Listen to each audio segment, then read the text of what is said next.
या जो गए हों उनसे पूछिए कि श्री गिरिराज महाराज की कितनी बड़ी महिमा है। कितने संत तो दंडवत परिक्रमा करते हैं और एक दो नहीं, कोई महात्मा तो 1008 परिक्रमा करने का संकल्प लिया है।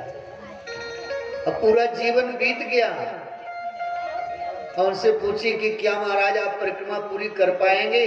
तो कहते हैं महाराज पूरी नहीं कर पाएंगे, लेकिन हम तो गोवर्धन भगवान के चरणों में पूरे हो जाएंगे। अगर गिरिराज महाराज जी का स्मरण करते हुए गिरिराज महाराज जी के श्री चरणों में अगर तन का त्याग हो गया तो भी हमारा बहुत बड़ा सौभाग्य है।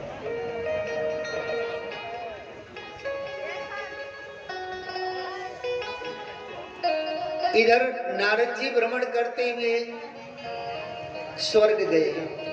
देवराज इंद्र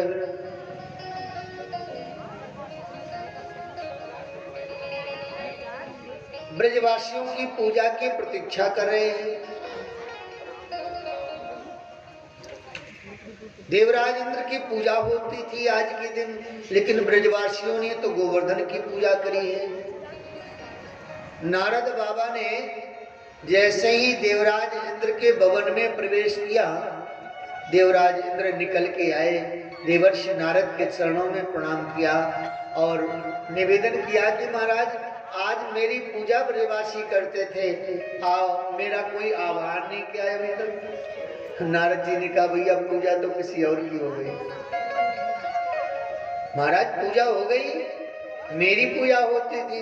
बोले अब आपकी पूजा समाप्त हो गई, अब आपकी पूजा की जगह वो यशोदा के लाला है ना, उन्होंने गोवर्धन की पूजा करा दी है। देवराज इंद्र रुष्ट गए, क्रोधित हो गए देवराज इंद्र। और देवराज इंद्र ने देखा कि ब्रजवासी गोवर्धन की परिक्रमा लगा रहे हैं। इंद्र को क्रोध आ गया कि मैं स्वर्ग का राजा और मेरी ब्रजवासियों ने अपमान किया है, मैं इन ब्रजवासियों को नष्ट कर दूंगा। इसलिए तो कहते हैं कि देवता भी आपके पक्ष में नहीं है। हम आप जिन देवताओं की सेवा करते हैं, पूजा करते हैं ना, वो देवता भी अगर थोड़ा कमी हो जाए ना अपने से, तुरंत नाराज हो जाते हैं। ये देवता हमें कुछ दे नहीं सकते हैं। ये सब देवता हमारे गोविंद की उपासना में लगे हुए हैं। अब विचार करिए,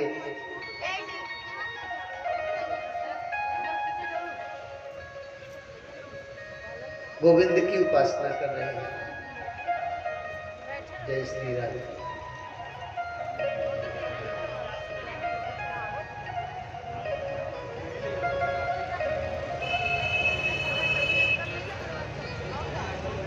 देवराज इंद्र ने मेघों को बुलाया और प्रलयंकारी मेघों से कहा कि ब्रज में इतनी बरसात कर दो कि ब्रज बह जाए, नष्ट हो जाए।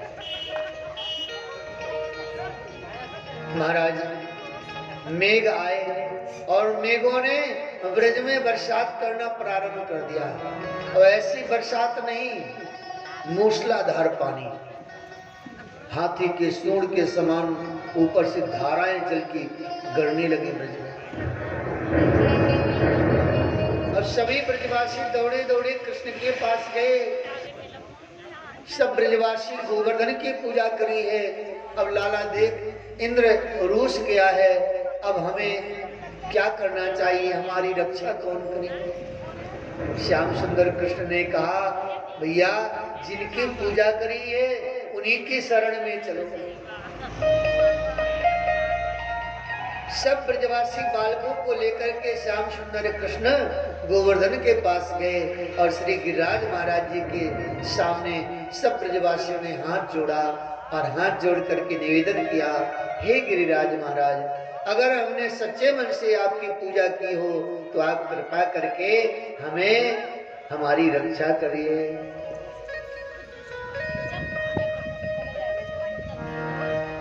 कन्हैया ने कहा कि उठाओ गिरिराज। सबने हाथ लगाया और कन्हैया ने गिरिराज को इतना हल्का कर लिया और अब अपने कनिष्ठ का उंगली में धारण कर लिया।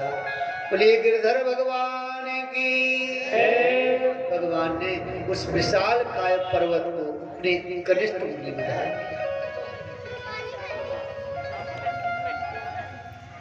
और वो 7 कोस का जो ब्रज था ना, 7 कोस का गोवर्धन, उस 7 कोस के गोवर्धन को 84 कोस का बनाया। 7 कोस तो काम नहीं चलेगा ना, 84 कोस का ब्रजमंडल है। इसलिए कन्हैया ने उस पर्वत को 84 कोस का बनाया। पूरे ब्रजमंडल में छत्ते के समान श्याम सुंदर ने उस पर्वत को धारण कर लिया। बड़ी जोर की बरसात हो रही है और उस बरसात को देख करके ब्रजवासी बहुत घबरा रहे हैं। कन्हैया बोले घबराओ मत, सब अपने गायों को लेके पर्वत के नीचे आ जाओ। और भगवान कृष्ण ने पता है क्या किया? वासुकी नाग से कहा कि तुम चारों तरफ ब्रज के मेड़ के समान बनाओ, कोई बाहर से जल ब्रज में एक बूंद अंदर नहीं आना चाहिए। सुदर्शन चक्र को कहा तुम ऊपर शिखर पर विराजमान हो जाओ, जितना भी जल बरसे सुदर्शन के ऊपर गिरे तो सुदर्शन सारे जल का शोषण कर लेते थे। महाराज 7 दिन 7 रात्रि श्याम सुंदर कृष्ण ने उस गिरिराज पर्वत को धारण किया। बीच बीच में जो कन्हैया के सखा थे ना, मधुमंगल आदि, वह पहुंच करके कन्हैया से पूछते, लाला एक बात बताओ, तुझे भूख नहीं लगी क्या? कन्हैया बोले भूख तो लगी है, लेकिन मैं क्या करूं भैया, सारे ब्रज बालक भोजन करके आते हैं, लेकिन श्याम सुंदर कृष्ण अकेले ही पर्वत को धारण किए हुए हैं। मधुमंगल ने कहा कन्हैया तू भी भोजन कर यार, कुछ खा पी के आ जा, हम जब तक पर्वत को उठा के रखेंगे। सबने अपनी अपनी लकुटी लगा ली गिरिराज के पीठ नीचे, और कन्हैया ने जैसे ही अपना हाथ नीचे किया वैसे ही सब ब्रजवासियों की लकुटियां टूट गईं और जोर से चिल्लावे लगे, लाला हमारी रक्षा करें। और कन्हैया ने पुनः पर्वत को संभाला। मधुमंगल श्याम सुंदर कृष्ण के पास गए और जाकर के बोले, लाला तू एक बात तो बता, जितना माखन आपने खाया है उससे ज्यादा ही माखन हमने खाया होगा, कम नहीं खाया। लाला जितना कसरत और जितनी व्यायाम तुमने करी है ना, उतनी ही हमने करी। लेकिन कृष्ण एक बात तो बताओ कि इतना बल आपके अंदर कहां से आ गया? अरे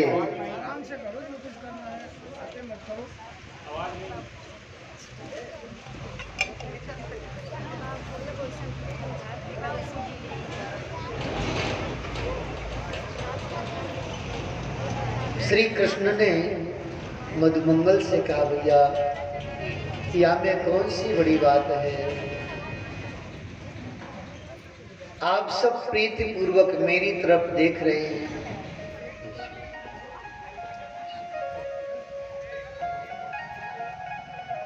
आप सब प्रीति पूर्वक मेरी तरफ देख रहे हैं भैया, यहाँ से आपके अंदर जो बल है ना, वह बल मेरे अंदर आ गया है और मेरे अंदर ताकत ज्यादा हो गई है। सारे ब्रजवासियों ने कहा, कृष्ण इसी से तो हम सोच रहे हैं कि तुम्हारे अंदर इतनी ताकत कहां से आई। समस्त यदुवंशी बालकों ने श्याम सुंदर कृष्ण की जय जयकार करी। 7 दिन 7 रात्रि तक पर्वत को धारण करके रखा कृष्ण ने, और उस पर्वत के ऊपर जल वृष्टि हुई, ब्रज सुरक्षित बच गया। मेघों ने जाकर के देवराज इंद्र को बताया, महाराज अब हमारे पास जल नहीं है, हमारे पास जितना जल था हमने सारे जल को बरसा दिया है। इंद्र ने कहा तो अब तो ब्रज बह गया होगा, ब्रज नष्ट हो गया होगा। बोले महाराज ब्रज तो जैसा था वैसा ही है। इंद्र ने जाकर के देखा कि ब्रज तो सुरक्षित है। अब इंद्र को बड़ी चिंता हो गई, इतने जलवृष्टि के बाद भी अगर ब्रज सुरक्षित है तो जरूर इसमें यशोदा के लाला का कोई चमत्कार है, ये कोई साधारण बालक तो है नहीं। महाराज इंद्र ने जब ध्यान लगा करके देखा तो श्याम सुंदर कृष्ण चतुर्भुज रूप में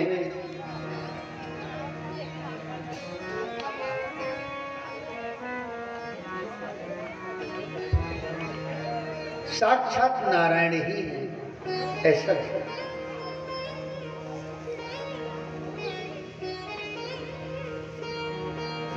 और इंद्र ने फिर भगवान की स्तुति करी। नमस्तुभ्यं भगवते पुरुषाय महात्मने वासुदेवाय कृष्णाय सात्विकां पतये नमः। हे कृष्ण आपको मेरा कोटि कोटि प्रणाम है। मैं आपका अपराधी हूँ, मैंने आपके परम प्रिय ब्रज के परम प्रिय भक्तों का अपराध किया है, आप मुझे क्षमा कर दीजिए। श्याम सुंदर कृष्ण ने कहा इंद्र जिनका आपने अपराध किया है क्षमा उसी से मांगो। आपने गोवर्धन भगवान का अपराध किया है, इन ब्रजवासियों ने गिरिराज का पूजन किया, ये गिरिराज के भक्त हैं, आपने इनका अपराध किया है। बोले महाराज गिरिराज महाराज की सेवा क्या करें आप बताइए। तब भगवान कृष्ण ने कहा इंद्र सुरभि गाय के दूध से श्री गिरिराज का अभिषेक करो तो गिरिराज महाराज प्रसन्न हो जाएंगे। फिर सुरभि गाय के दुग्ध से गिरिराज का अभिषेक किया गया, वही अभिषिक्त जल गोविंद कुंड में भरा हुआ है। जब गोवर्धन परिक्रमा करेंगे तो गोविंद कुंड है जिसमें सुरभि गाय के दुग्ध से अभिषेक किया हुआ जल भरा हुआ है, वह दुग्ध भरा है। हम आप जाएंगे तो देखने में लगेगा जल, लेकिन वह है दुग्ध। आज भी संत महापुरुष उस जल का पान करते हैं, उस जल में स्नान करते हैं। इस प्रकार से भगवान ने इंद्र का मान मर्दन किया। एक दिन की बात है, एकादशी का दिन आया, जो दिन आज है, आज भी एकादशी है ना। एकादशी के दिन समस्त ब्रजवासियों ने निर्जला व्रत किया और द्वादशी के प्रातः काल ब्रह्म मुहूर्त में नंदराय जी समय का ध्यान नहीं दे पाए, बेचारे रात्रि में ही यमुना जी स्नान करने चले गए और यमुना जी में गोता लगाया तो वरुण लोक के जो वरुण देवता के दूत थे वो नंद जी को पकड़ के वरुण लोक ले गए। अब नंद जी जब नहीं आए तो सारे ब्रजवासी खोजने लगे। कन्हैया से कहा लाला बाबा का पता ना है, कहाँ चले गए। कन्हैया बोले चलो देखते हैं। देखा तो यमुना के तट पर वस्त्र रखे हुए बाबा के, लेकिन बाबा नहीं है।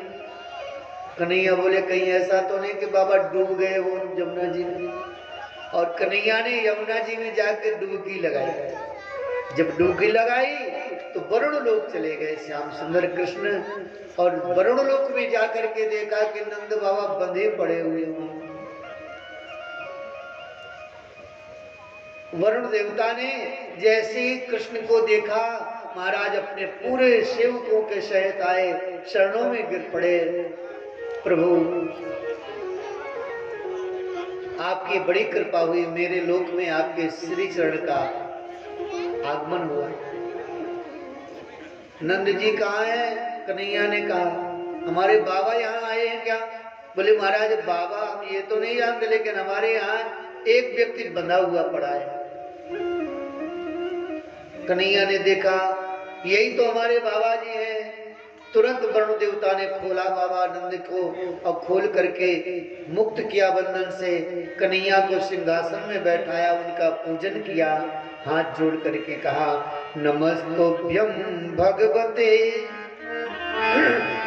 ब्रह्मणे परमात्मने न यत्र सूयते माया लोक सृष्टि विकल्पना। हे श्याम सुंदर कृष्ण, आपको हम प्रणाम करते हैं। हमने अपराध किया है कि आपके पिताजी को हमने बंधन में बांध लिया है, आप हमें क्षमा करिए। बड़ी सेवा करी वरुण देवता ने, और नंदराय जी सब देख रहे कि मुझे तो बांध के डाल दिया और मेरे लाला की कितनी सेवा हो रही है। कन्हैया बाबा को वरुण लोक से छुड़ा करके लाए, और जब ब्रज में आए नंद जी तो नंद राय जी ने सभी गोप बंधुओं को बताया कि भैया मेरो पुत्र कोई साधारण बालक नहीं है, मुझे वरुण लोक में बांध के डाल दिया, और जब मेरा पुत्र गया ना कृष्ण तो इसकी बड़ी सेवा हुई, बड़ी स्तुति गाई गई। वरुण देवता ने साष्टांग प्रणाम किया। कन्हैया के सखा आए, और कन्हैया के सखा आकर के कन्हैया से बोले लाला तू भगवान है? कन्हैया बोले कौन कहता है? बोले बाबा तो कह रहे हैं कि आप भगवान हैं। लाला हमें तो नहीं समझ में आ रहा कि आप भगवान हैं, क्योंकि जो कार्य हम करते हैं वही कार्य तुम करते हो। कभी हार जाते हो तो तुम्हें घोड़ा बना के हम लोग बैठ जाते हैं तुम्हारी पीठ में। हाँ, खेलते खेलते जब कृष्ण हार जाते हैं ना तो मधुमंगल आदि सखा कृष्ण को घोड़ा बनाते हैं और कहते हैं सारे घोड़ा बन। जब हम हार जाते थे तो हमें घोड़ा बनाता था कि नहीं? अब आप हार गए हैं तो आप घोड़ा बनिए, हमको बैठाइए पीठ में। और श्याम सुंदर बैठाते थे। ब्रजवासियों के प्रेम में श्याम सुंदर इतने निमग्न हो गए कि वो अपने ब्रह्म भाव को भूल गए कि हम ब्रह्म हैं। परमात्मा भी अपने प्रभुता को भूल करके भक्तों के साथ में लीला करते हैं। जैसे एक पिता होता है ना, बालक के साथ कभी कभी खेलता है। छोटा सा बालक खेल रहा होगा तो पिताजी भी खेलने लगते हैं। अभी हम लोग जुगल परिक्रमा कर रहे थे ब्रज की, तो जब मथुरा में परिक्रमा आई तो वहां देखा कि एक छोटा सा बालक था और उसका पिता, बूढ़ा पिता, और उसके साथ में वो कांच की गोली होती है ना, वो खेल रहा था। हमने कहा देखिए इसको खेलने की जरूरत नहीं है, लेकिन पुत्र को प्रसन्न करने के लिए वह खेलता भी है। ऐसे भगवान भी अपने भक्त को रिझाने के लिए, भक्त को प्रसन्न करने के लिए भक्त के साथ आकर के विभिन्न प्रकार की लीलाएं करते हैं।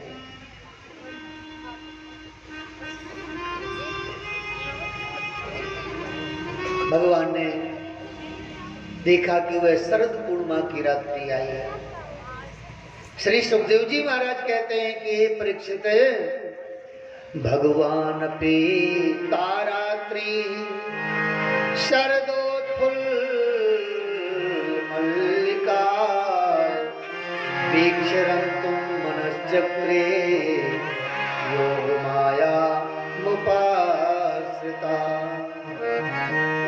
हे परीक्षित, भगवान ने अपने योग माया के प्रभाव से एक रात्रि को 6 महीने की रात्रि बनाई। परीक्षित जी को आश्चर्य हुआ, गुरुदेव ऐसा कैसे हो सकता है? एक रात्रि को 6 महीने की रात्रि बनाई। श्री सुखदेव जी महाराज कहते हैं, परीक्षित क्यों नहीं हो सकता है? परमात्मा के लिए कोई असंभव शब्द नहीं है। त्रेता में जब राम जी ने अवतार लिया था ना, श्री राम जी का अवतार हुआ था, तो समय मालूम है, मास दिवस कर दिवस भार,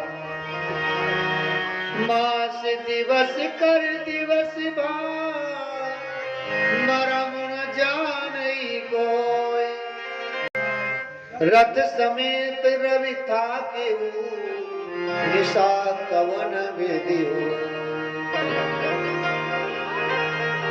महाराज, त्रेता में जब राम जी का प्राकट्य हुआ था तो 1 महीने का दिन हो गया और 1 महीने के दिन के कारण बेचारी रात्रि परेशान थी।